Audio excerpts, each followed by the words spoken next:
Well, what's happening right now here on the Umayyad Square, which is really the center of Damascus and also a symbol of the Assad regime. Around this square, you have the public TV, public radio, as well as other major administrations. And indeed, tonight, and this is what people have been telling me, they say it is our first night of freedom after 55 years. People telling me that they can walk around, say what they want, think what they want, and that they're extremely happy. One man telling me that for as long as he could remember, this square was simply silent, just cars going around. It was guarded 24/7 by soldiers, by policemen, by the muhabarat, the intelligence services, and that basically it was a place where you would pass but not stop. Well, tonight, people of Damascus have stopped. They are celebrating, they're enjoying themselves, and indeed they are having, well, a real celebration for this change, because it is in fact the first night where there is no curfew since Bashar al-Assad has fallen from power. So one can expect, of course, celebration, an element of party time in inverted commas as to what is happening around you. But of course, at the back of all that, there must still be the sense of what happens next. Yes, there is an interim prime minister, but apart from that, are other things starting to take shape, James? Can you give us any sense of that?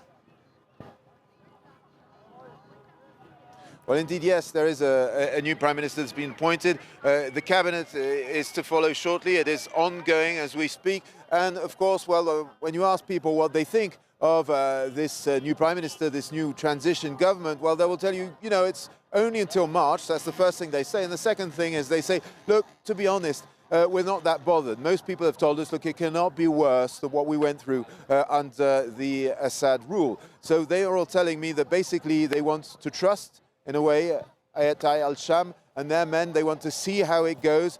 One man was telling me that what he wants overall everything is an opposition. He said, you know, in a democracy you have a ruling party and you have an opposition that keeps it in check.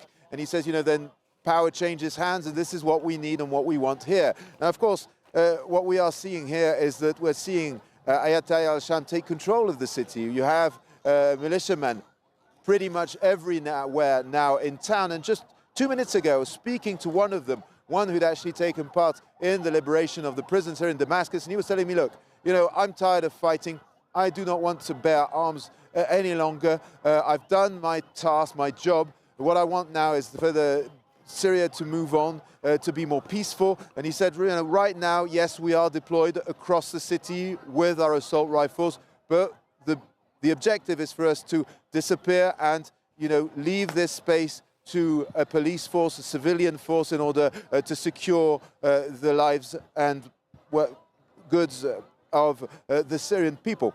So very much already thinking about trying to take the fighters off the street and transform this government, this authority that's come down from the north, into something more civilian. And it's true that people are also saying that what they're listening to, what they're hearing, one man was telling me, look, Al-Julani spoke to us and said, you mustn't, you know, ask women if they want to wear the veil or if they're forced to wear the veil. He said, you know, we are hoping that they will keep that promise and that it will stay indeed an authority that will be more open to minorities and indeed democratic.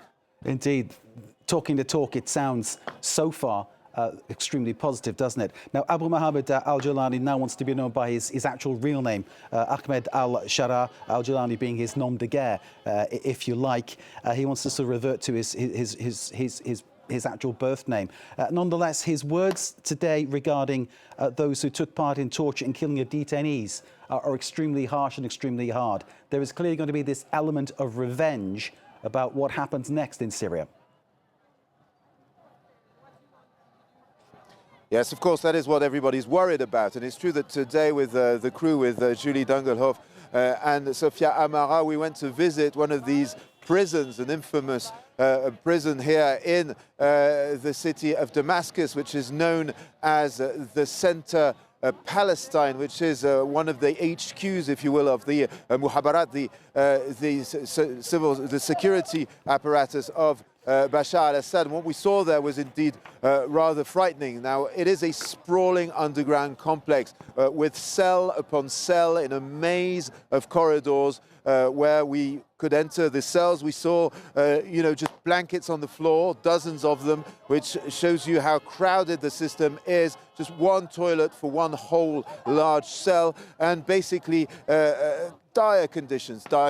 You could see pots on the floor with urine in them. The stench was very difficult to bear. And then we also saw another part of the building where there were underground cells, which are known as the tombs, which indeed are only about 3 meters squared, that don't have any windows, just have a small hole in the ceiling for air, and a door that is completely opaque. And inside you can see the drawings that were made by the prisoners as they were trying to count the days and nights through the light that came on and off the sun, the little sunlight that came in these little holes in the ceiling. So yes, that was a real testimony as to the violence and the fear and the terror that was instillated in people under the Assad regime. And that, of course, is what people are celebrating here, the end of that oppression.